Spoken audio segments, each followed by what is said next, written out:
Assalamualaikum warahmatullahi wabarakatuh. Halo teman-teman semua, berjumpa lagi di channel Galeri RNSW. Di video kali ini, saya akan menceritakan tentang beberapa tempat bersejarah yang ada di kota Surabaya. Seperti apa ceritanya? Yuk langsung saja kita simak videonya. Kota Surabaya merupakan ibu kota Provinsi Jawa Timur yang menjadi pusat pemerintahan dan perekonomian dari Provinsi Jawa Timur sekaligus kota terbesar di provinsi tersebut. Diketahui, kota Surabaya berdiri pada tanggal 31 Mei tahun 1293, yang ditandai dengan peperangan antara Raden Wijaya dari Kerajaan Majapahit dengan pasukan Mongol yang dipimpin oleh Kubilai Khan. Sementara itu, nama Surabaya disebut berasal dari kata sura atau suro yang merupakan jenis ikan hiu dan baya atau boyo yang artinya buaya dalam bahasa Jawa. Namun terdapat sumber lain yang menyebut nama Surabaya berasal dari kata sura yang artinya berani dan baya yang artinya bahaya. Kedua kata tersebut kemudian digabungkan menjadi Sura Ingbaya dan memiliki makna berani menghadapi bahaya. Surabaya juga merupakan sebuah kota yang terletak di Provinsi Jawa Timur, Indonesia. Surabaya merupakan kota terbesar kedua di Indonesia setelah kota Jakarta. Kota ini terletak 800 km sebelah timur Jakarta, atau 435 km sebelah barat Laut Denpasar, Bali. Letak kota ini berada di pantai utara Pulau Jawa bagian timur yang berhadapan dengan Selat Madura serta Laut Jawa. Surabaya memiliki luas sekitar kurang lebih 335,28 km persegi, dan 2.972.801 jiwa penduduk pada tahun 2022. Daerah megapolitan Surabaya yang berpenduduk sekitar 10 juta jiwa, adalah kawasan metropolitan terbesar kedua di Indonesia setelah Jabodetabek. Surabaya dan wilayah Gerbang Kertosusila dilayani oleh sebuah bandar udara, yakni Bandar Udara Internasional Juanda yang berada 20 km di sebelah selatan kota, serta dua pelabuhan, yakni Pelabuhan Tanjung Perak dan Pelabuhan Ujung.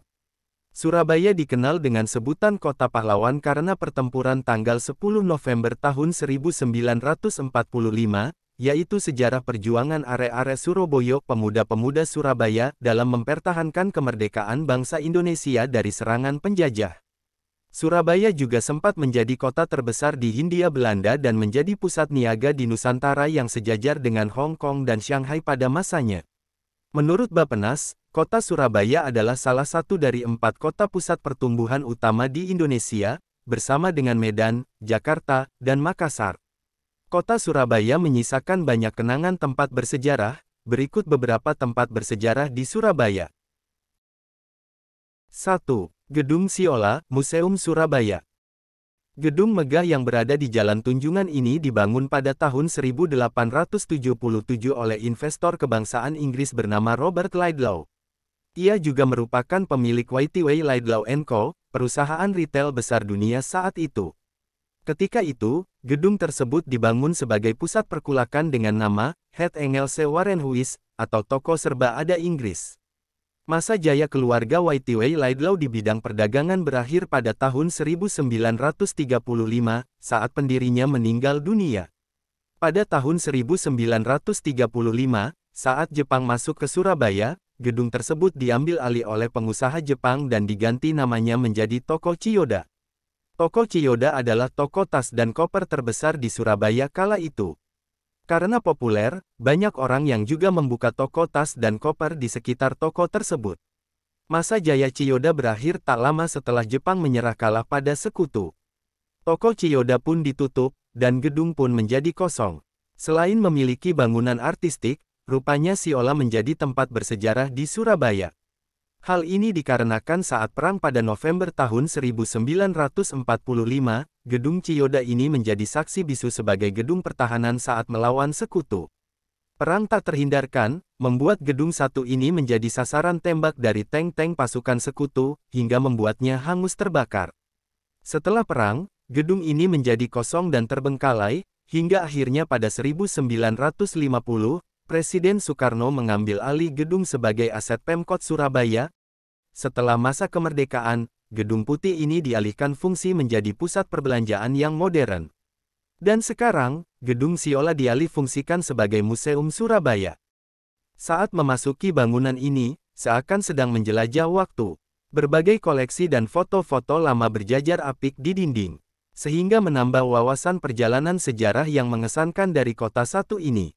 Selain itu, di sekitar area Jalan Tunjungan terdapat deretan toko yang masih mempertahankan bangunan aslinya sejak zaman penjajahan Belanda. 2. Tugu Pahlawan.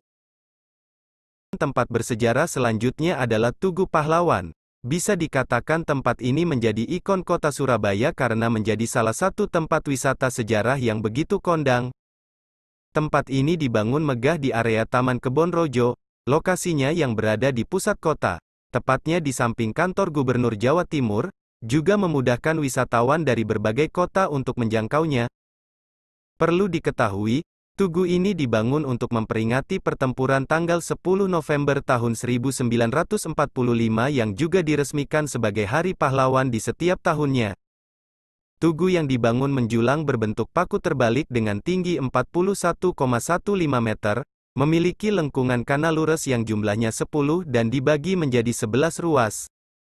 Angka-angka tersebut memiliki makna tersirat sebagai penanda tanggal pertempuran terjadi, yaitu tanggal 10 November tahun 1945. Bangunan dengan bentuk piramida ini menyimpan berbagai macam dokumentasi dari perjuangan rakyat Surabaya dalam merebut kemerdekaan. Salah satunya adalah transkrip suara milik Bung Tomo ketika memberikan semangat pada rakyat Surabaya ketika melawan pasukan sekutu. Masih ada juga dokumentasi lain yang tak kalah menarik dijelajahi. Monumen ini diresmikan oleh Presiden Soekarno pada tahun 1952. 3. Monumen 10 November. Museum ini dibangun sebagai media pembelajaran rangkaian peristiwa tanggal 10 November tahun 1945 di Surabaya. Museum ini berisi pemutaran film pertempuran tanggal 10 November tahun 1945. Selain itu, terdapat juga pameran senjata dan koleksi peninggalan Bung Tomo yang merupakan salah satu pahlawan saat pertempuran tersebut. 4. Monumen Jenderal Sudirman. Monumen ini dibangun untuk mengenang jasa Panglima Besar Jenderal Sudirman. Beliau merupakan pahlawan Republik Indonesia yang dikenal dengan taktik perang gerilya. Taktik tersebut merupakan strategi perang untuk melawan Belanda yang dilakukan secara diam-diam dan cepat. Taktik tersebut pun disebut sebagai salah satu strategi perang terbaik. Karena taktiknya yang begitu cemerlang, Sudirman dikenal sebagai ahli strategi perang Indonesia. Monumen ini terletak di Jalan Yosudarso dan diresmikan pada tanggal 10 November tahun 1970 oleh Presiden Soeharto. 5. Monumen Kapal Selam. Kapal selam yang berdiri kokoh ini bukan tanpa cerita atau asal-muasal yang membuatnya ada di sana. Kapal ini dulunya digunakan sebagai armada dalam pertempuran Laut Aru, sehingga masih ada sisa sejarah yang melekat pada monumen ini.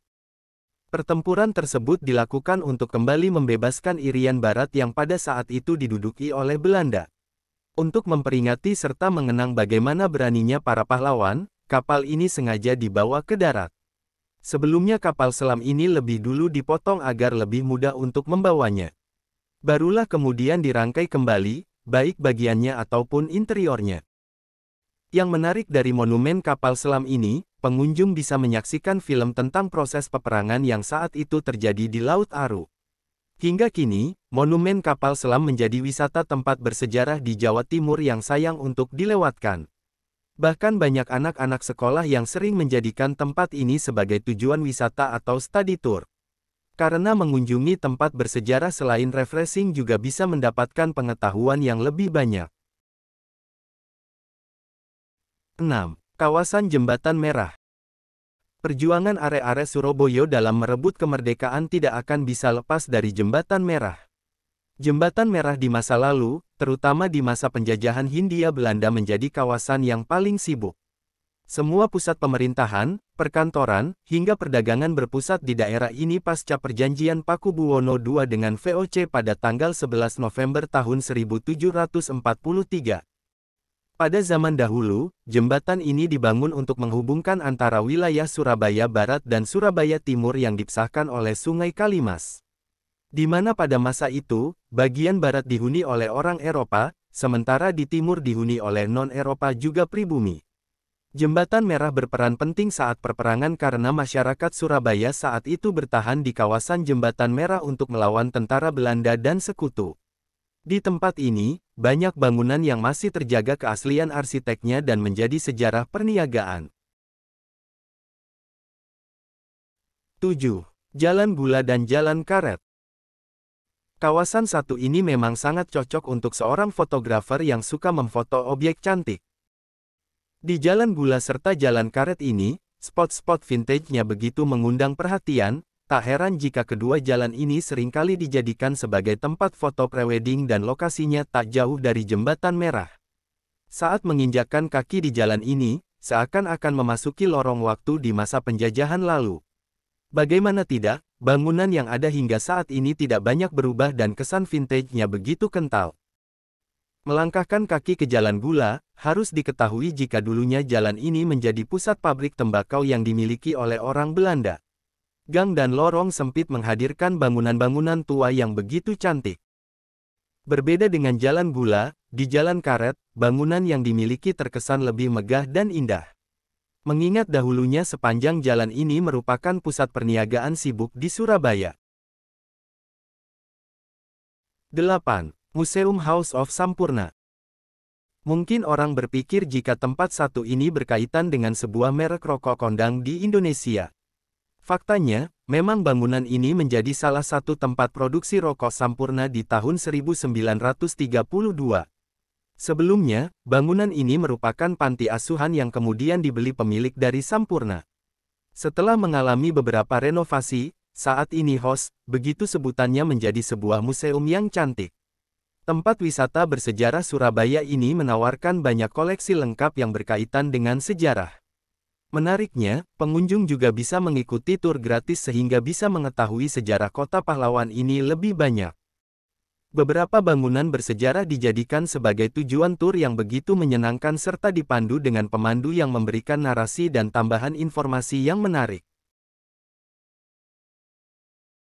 9. Gedung Internatio. Tempat yang memiliki jejak sejarah selanjutnya yaitu Gedung Internatio. Gedung yang sebenarnya memiliki nama Internationale Crediten Handelvereniging adalah sebuah tempat pengelolaan perdagangan saat zaman penjajahan Belanda. Gedung ini juga sempat menjadi markas dari pasukan sekutu di Surabaya. Gedung ini memiliki desain arsitektur yang khas sehingga bisa bernostalgia pada zaman kolonial dahulu. Pertempuran sengit dan baku tembak antara rakyat Surabaya dengan tentara sekutu pada tanggal 30 Oktober tahun 1945 juga terjadi di gedung ini. Peristiwa ini menjadi cikal bakal terjadinya peristiwa tanggal 10 November tahun 1945 yang diperingati sebagai Hari Pahlawan. 10. Gedung Cerutu. Bangunan unik ini bentuknya mirip dengan cerutu rokok. Meskipun bentuknya mirip dengan rokok, tetapi gedung ini tidak memiliki hubungan apapun dengan rokok. Justru gedung ini merupakan kantor perusahaan gula yang lokasinya juga dekat dengan Gedung Internatio, tepatnya di sudut Jalan Raja Wali. Desain depan bangunannya sangat simetris, khas bangunan zaman kolonial. Tak hanya memiliki bentuk bangunan yang menarik, Gedung Cerutu juga menjadi tempat bersejarah di kota pahlawan. Umumnya gedung ini seringkali dijadikan sebagai objek pengambilan gambar yang begitu menarik. Memang di sepanjang Jalan Raja Wali ini ada banyak gedung cagar budaya yang bersejarah dan menarik. 11. Penjara Kalisosok. Penjara selalu identik dengan kesan menyeramkan. Tak terkecuali dengan penjara Kalisosok yang ada di Jalan Kasuari Surabaya ini. Lokasinya tidak jauh dari Museum HOS. Penjara ini dibangun oleh Belanda pada tanggal 1 September tahun 1808 dengan biaya sekitar 8.000 gulden. Tempat ini menjadi sebuah tempat bersejarah, yang saat ini memang sudah tidak lagi digunakan. Pada masa pendudukan Jepang sekitar tahun 1943 hingga 1940, banyak pejuang yang ditahan. Beberapa tokoh pahlawan seperti W.R. Supratman, Kiai Haji Mas Mansur serta Hos Cokroaminoto pernah ditahan di penjara ini. Konon kabarnya, penjara Kalisosok memiliki ruangan penjara bawah tanah. Penjara ini baru ditutup pada tahun 2000. Di zaman Orde Baru, penjara-penjara yang ditutup pada tahun 2000 itu juga menjadi tempat tahanan politik. Banyak di antara mereka sebelum dibuang ke Pulau Buru atau Nusa Kambangan, harus mendekam dan mendapatkan penyiksaan di Kalisosok. Untuk mengurangi kesan seram, di dinding bagian luar penjara telah dihiasi dengan berbagai mural yang penuh warna dan menarik. 12. Hotel Yamato. Hotel mewah yang berada di Jalan Tunjungan Surabaya ini menjadi salah satu saksi bisu pertempuran di Surabaya. Hotel yang dibangun tahun 1910 itu dulunya bernama LMS, lalu Hotel Oranye, dan kemudian berganti menjadi Hotel Yamato dan Hotel Hoteru. Tempat yang satu ini mengingatkan peristiwa penyobekan bendera Belanda yang kemudian bendera tersebut digantikan dengan bendera merah putih pada tanggal 19 September tahun 1945. Insiden bendera tersebut bermula saat sekelompok orang Belanda yang dipimpin Mr. Plukman mengibarkan bendera merah putih biru di puncak sebelah kanan hotel. Kemudian para pejuang Indonesia bernama Haryono dan Kusnowibowo melakukan perobekan warna biru pada bendera Belanda. Hingga bendera yang terpajang pada saat itu menjadi merah putih atau menjadi warna bendera Republik Indonesia. Insiden bendera itu juga mengakibatkan terbunuhnya Mr. Plukman. Aksi heroik dan bersejarah ini terjadi di atas hotel yang bernama Hotel Yamato. Saat ini Hotel Yamato sudah berganti nama menjadi Hotel Majapahit. Setiap sisi hotel ini menawarkan kemewahan ala zaman kolonial Belanda yang begitu unik. Baik dari bangunan hingga interior dari tempat ini memang tidak banyak berubah. Hotel satu ini juga menjadi salah satu tempat bersejarah di kota Surabaya. 13. Rumah Sakit Darmo. Rumah Sakit Darmo yang dulunya bernama Surabajasche Ziekenverpleging (SZV) pertama kali didirikan oleh pihak kolonial Belanda pada tahun 1897. Awalnya SZV hanya berupa klinik di Jalan Ngemplak, lalu pada tahun 1921 lokasinya dipindah ke Jalan Raya Darmo. Rumah sakit ini menjadi markas penting bagi pertahanan militer Belanda. Sampai saat ini Rumah Sakit Darmo masih berdiri megah dan menjadi salah satu rumah sakit tertua di Surabaya. 14. Gereja Katolik Kelahiran Santa Perawan Maria. Gereja ini merupakan gedung gereja Katolik tertua di Surabaya, yang dibangun pada tahun 1899 dan diresmikan pada tahun 1990. Arsitekturnya unik dan berbeda dari bangunan gereja lain di Surabaya, karena menggunakan dinding batu bata merah ekspose. Bangunan gereja ini sempat hancur karena serangan bom penjajah Belanda pada tahun 1945. Namun, sampai saat ini gereja ini masih aktif dipergunakan sebagai tempat peribadatan. 15. Menara Syah Bandar Kalimas. Menara Syah Bandar biasanya digunakan sebagai menara pengawas jalur lalu lintas kapal laut. Di Surabaya, Menara Syah Bandar berada di sisi timur Kalimas. Disinilah dulunya aktivitas bongkar muat perdagangan di Kalimas Lama dilakukan. Bangunan ini membuktikan bahwa Kalimas dulunya merupakan sebuah dermaga yang luas dan sibuk dengan lalu lintas perdagangan. Di bagian depan bangunan ini, terdapat logo Suraingbaya yang menjadi lambang kota Surabaya saat ini. Menara Syah Bandar Kalimas merupakan salah satu dari dua bangunan di Surabaya yang memiliki logo tersebut. 16. Masjid Kemayoran. Masjid Kemayoran merupakan salah satu masjid tertua di Surabaya yang pada saat itu menjadi tempat perkumpulan rakyat Surabaya melawan penjajah. Masjid ini dibangun oleh pemerintah Belanda untuk meredam amukan umat Muslim terkait perobohan masjid di Surapringgo. Lapangan depan masjid ini dulunya dijadikan sebagai lapangan latihan oleh militer pasukan sekutu. Masjid Kemayoran sudah beberapa kali direnovasi namun jejak sejarahnya tetap tidak hilang dari ingatan. 17. Gedung Pertamina OPDN 5 Surabaya. Pada zaman dulu, gedung Pertamina ini merupakan bangunan The Societe Concordia yang dibangun tahun 1843. Saat itu, gedung ini berfungsi sebagai tempat hiburan para kaum Belanda. Saat ini, gedung tersebut menjadi kantor UPDN 5 Pertamina. Selain itu, gedung ini juga menjadi cagar budaya di Surabaya. 18. Museum Bank Indonesia Surabaya. Museum Bank Indonesia Surabaya merupakan gedung Bank Sentral Hindia Belanda pada tahun 1829 yang berpusat di Batavia.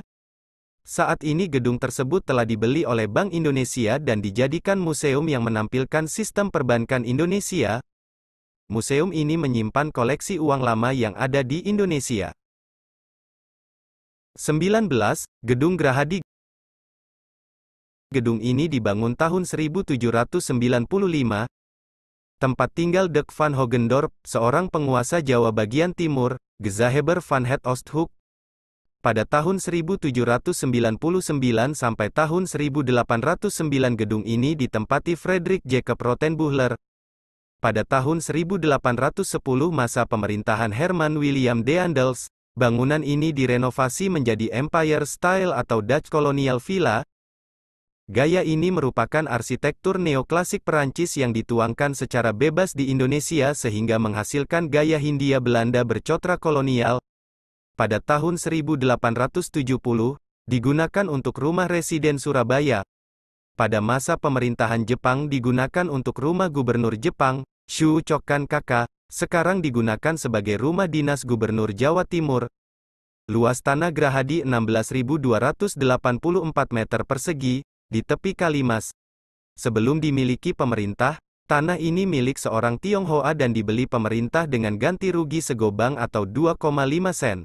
Pembangunan gedungnya dilakukan pada tahun 1795 dengan menghabiskan dana Rp14.000. Oke teman-teman, itu tadi cerita beberapa tempat bersejarah yang ada di kota Surabaya. Semoga bisa menambah wawasan teman-teman semua ya. Terima kasih telah menonton video ini. Jika video ini bermanfaat, teman-teman bisa like dan subscribe channel ini ya. Sampai jumpa di video selanjutnya. Wassalamualaikum warahmatullahi wabarakatuh.